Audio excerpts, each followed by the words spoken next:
right, so I'm gonna go ahead and demonstrate. I'm in my pool right now. I got my dogs here.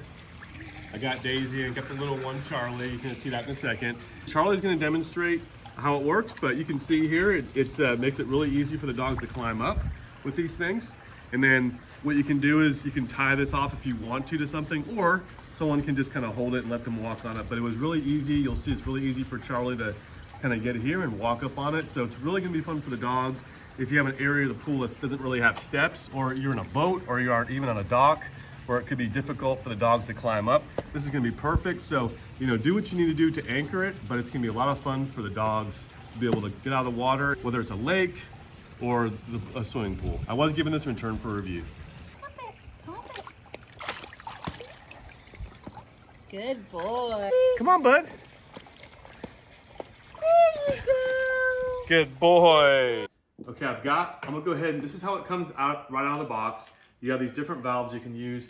The valve that I actually like is this one right here. This is gonna screw right onto to the pump. It comes with a pump. And if you have an air pump already, you can use that, no problem. But actually, I think this foot pump will work just fine for our purposes. You can screw this in just like that. And then you can actually put this right here. Make sure to unscrew this. And then you put this right on here and it will kind of pop in just like that. Once it pops in, see it's in here good now, then you can start pumping. So I actually found that's actually pretty quick, honestly. You can see it's already kind of starting to put some air in here.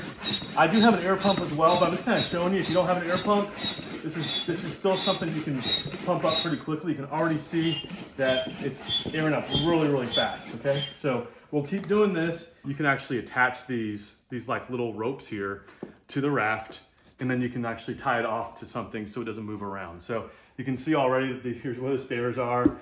And if you need to repair this, you also have some of these things that actually allow you to repair any holes that you might have in this ramp.